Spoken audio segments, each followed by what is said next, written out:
Hello good morning guys. അപ്പോൾ നമ്മൾ അടുത്ത വ്ളോഗിലേക്ക് സ്വാഗതം. നമ്മളിനിയിപ്പോൾ ഒന്ന് മിറാക്കിൾ ഗാർഡനിലോട്ട് പോവുകയാണ്. ശരത്തേട്ടൻ്റെ നയനെ എന്നെ അവിടെ വെയിറ്റ് ചെയ്യുന്നുണ്ട്. അപ്പം അങ്ങോട്ട് പോയിട്ട് കാണാം ഗൈസ്. ബൈ.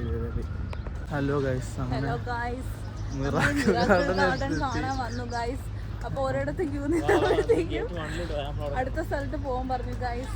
ഫ്രീ ആണെന്ന് അറിഞ്ഞുകൊണ്ട് നിറയെ ആൾക്കാരുണ്ട് ഗൈസ്. ഇന്ന് ഫ്രീ ആണെന്ന് പറഞ്ഞിട്ട് എല്ലാവരും ദുബായിലുള്ള എല്ലാവരും കൂടെ ഉണ്ട്.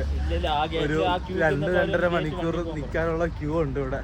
അപ്പം അവിടെ നിന്ന് അപ്പുറത്തെ ഗേറ്റിലോട്ട് പോകാൻ നോക്കുന്നു. അപ്പം അവിടെ ചെന്നിട്ട് നോക്കാം ഗൈസ്.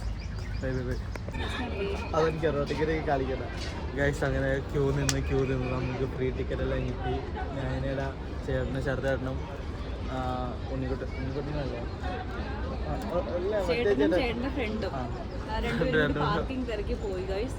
നമ്മളിവിടെ വെയിറ്റ് ചെയ്യുന്നു വെള്ളമൊക്കെ കുടിച്ചിട്ട്. ആക്ച്വലി ഇവിടെ നല്ല ക്രൗഡാണ്. പിന്നെ അതുപോലെ നല്ല വെയിലായതുകൊണ്ട് നമ്മൾ തണൽ നോക്കി നിൽക്കുവാണ്. ഇനി അവർ വരണം, വന്നിട്ട് വേണം ഉള്ളിൽ കയറി വീഡിയോ എടുക്കാൻ പറ്റുമെന്ന് അറിയില്ല. സോ കണ്ടിട്ട് എന്തായാലും എന്തായാലും ടിക്കറ്റ് എടുത്തിട്ട് നമ്മളിവിടെ വെയിറ്റ് ചെയ്യുന്നു ഗൈസ്. അടുത്ത അവർക്ക് എന്തോ ഇൻഫർമേഷൻ ഷെയർ ചെയ്യാനുണ്ട്, പറഞ്ഞു നമ്മളെ.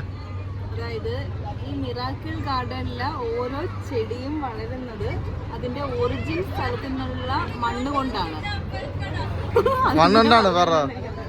അതായത് ഓരോ ചെടിക്കും വളരാൻ ആവശ്യമായിട്ടുള്ള മണ്ണ് അതിന്റെ ഒറിജിൻ സ്ഥലത്തു നിന്ന് കൊണ്ടുവന്നിട്ടാണ് അതിനെ വളർത്തിയെടുക്കുന്നത്. അതുകൊണ്ടാണ് ഇതെല്ലാം നല്ല ഫലഭൂയിഷ്ടമായിട്ട് നിൽക്കുന്നത്. മനസ്സിലായില്ലേ? കാണിച്ചു ഇത് പുറത്താണ്, ഉള്ളിൽ കയറിയിട്ട് കാണിക്കാൻ പറ്റുമെന്ന് പറഞ്ഞൂടാ. എന്തായാലും thank you for the information. അതെ, ഒരറിവും ചെറുതല്ല.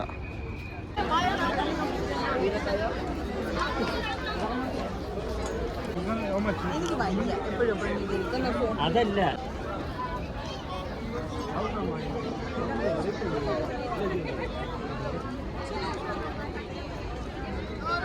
പൂന്തോട്ടം കാണാൻ ഇനിഷ്യേറ്റീവ് എടുത്ത അന്ന ആള്.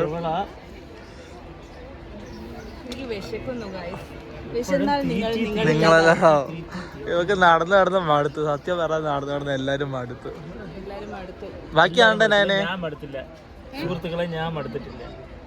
ശരത്തേട്ട ഇനിയും കാണാൻ ആൾക്കാരാണ് മടുത്തത്. ഞാൻ മടുത്തെന്ന് ഞാൻ പറഞ്ഞില്ല. മടുത്തിട്ടില്ല. ഭയങ്കര വെയിലാണ്. ഇത് വെയിലല്ല ഗൈസ്, ദുബായിലെ വെയിൽ ഇതല്ല. ഈ മാസങ്ങളിൽ വെയിലേ ഇല്ല. വെയിൽ അടുത്ത മാസമാണ് വരുന്നത്. ഇപ്പോഴും ചെറിയ വെയിലിലെ താടിയാൽ പക്ഷെ ചൂടെടുക്കുന്നുണ്ട് ഗൈസ്.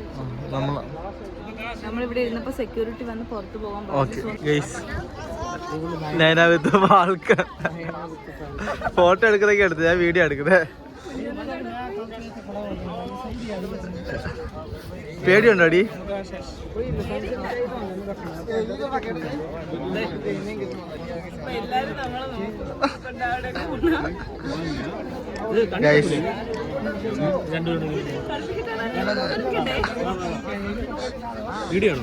അതിനിടെ ടൈം ഒരു കാറ് റെന്റിനെടുത്തു. അപ്പൊ കാർ ഞാൻ കാണിച്ചു തരാം. ഈ കാറാണ് അവര് റെന്റിനെടുത്തത്. എത്ര അടി ഇല്ല എനിക്ക്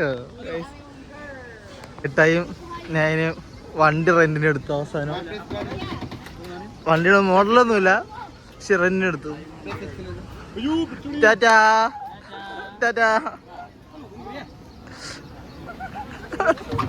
ഗൈസ്, വണ്ടിക്ക് ഇച്ചിരി സ്പീഡ് കൂടുതലാണ്. നോക്കി പോണേ. പൂക്കി ശരത്തേട്ടനും പൂക്കി നയനയും. പ്രോ ഡ്രൈവർ വണ്ടി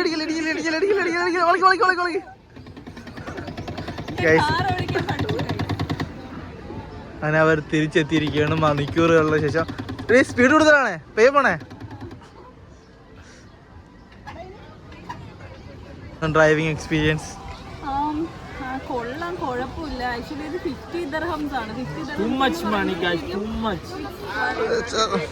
ഇത് കുട്ടികൾക്കുള്ളതാണ്. പക്ഷെ നമ്മൾ നമുക്ക് ഞം തിന്നാൻ പോവാം. ഇവക്ക് ഞാൻ ഇന്നലെ പറഞ്ഞില്ലേ, ഇവക്ക് ഞം ഇല്ലാതെ പറ്റൂല. മിറാക്കിൾ ഗാർഡനിൽ പോയി മടുത്ത് കാണാനൊക്കെ ഉണ്ട്. പക്ഷേ ഇറങ്ങി നമ്മള്. എനിക്ക് മടുത്ത്. ഫ്രീ എൻട്രി ആയതുകൊണ്ട് കുഴപ്പമില്ല. പിന്നെ വണ്ടി കയറിയതായിരുന്നു best experience. once in a lifetime experience. ഒന്നും പറയാനില്ല ഗൈസ്. എനിക്ക് വിശക്കുന്നു. ഫുഡ് കഴിക്കാതെ എനിക്കൊന്നും വായിന്ന് ഒന്നും മൊഴിയാൻ പറ്റൂല എന്നാണ് പറയുന്നത്. ഞങ്ങൾ കറങ്ങി അൽക്കൽ ഗേറ്റ് തന്നെ തിരിച്ചെത്തി. ഇനി ഇവിടെ നിന്ന് ഫുഡ് കഴിക്കണം, അബ്ര പോകണം. വയ്യ ഗൈസ്, ക്ഷീണം. ഇനി കഴിച്ചിട്ട് എനർജി കിട്ടുള്ളൂ. ഇനി അബ്ര ചെന്നിട്ട് കാണാം. അങ്ങനെ ഫുഡ് കഴിച്ച് സന്തോഷവാനായി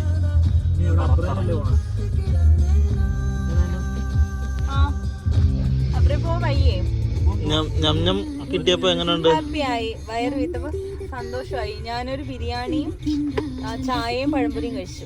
കൊള്ളായിരുന്നു, ഇവനും ഇഷ്ടപ്പെട്ടു. ചേട്ടന്റെ ഗീ റോസ്റ്റ് ആൻഡ് ബീഫ് എങ്ങനെ ഉണ്ടായിരുന്നു? ഫുഡെല്ലാം നല്ലായിരുന്നു. നമ്മള് ടേസ്റ്റുള്ള ഫുഡ് കഴിക്കുമ്പോൾ മനസ്സറിയാതെ നിറഞ്ഞു പോകും. Not only because taste, we are so hungry. കൊണ്ടുപോയി 4 മണിയായി ഫുഡ് കഴിച്ചപ്പോ. രാവിലെ കഴിച്ചിട്ട് പിന്നെ ഇപ്പൊ കഴിച്ചു. വിശന്നിരുന്ന് കഴിച്ചതിന് ഒരു സുഖം ഉണ്ടല്ലോ. വാവ്. ഇനി അബ്ര എത്തിയിട്ട് കാണാൻ കഴിച്ചു. ചോദിച്ചല്ലേ ചോറ് വേണോന്ന് അവര്? ഞാൻ മേടിച്ചിരുന്നല്ലോ. ചായ കുടിക്കാനുള്ള ഒരു മൂഡിലാണ്. അബ്രയ്ക്ക് പോയ നമ്മൾ അവസാനം എവിടെ എത്തി? അൽക്കൽ ഗേറ്റിലെത്തി. നമ്മള് പോയ വഴി തെറ്റി പോയി ഗൈസ്. അയ്യോ, നീ വ്ലോഗ് എടുത്ത് വെച്ചിരിക്കരുതല്ലേ? അതെ, വഴി തെറ്റിപ്പോയി. പിന്നെ അബ്രയ്ക്ക് പോകാനുള്ള സമയമില്ലാത്തതുകൊണ്ട് തിരിച്ച് നമ്മള് വീണ്ടും അൽക്കൽ ഗേറ്റ് എത്തി ഗൈസ്. അബ്രയ്ക്ക് പോകാനുള്ള പോക്ക് നമ്മൾ അടുത്ത ആഴ്ചത്തേക്ക് മാറ്റി വെച്ചു. സിനിമയ്ക്ക് പോകണം, ഇതാണ് കാര്യം. അതുകൊണ്ട് ഇന്ന് ഈ വ്ളോഗ് ഞാൻ ഇവിടെ വെച്ച് എൻഡ് ചെയ്യുന്നു.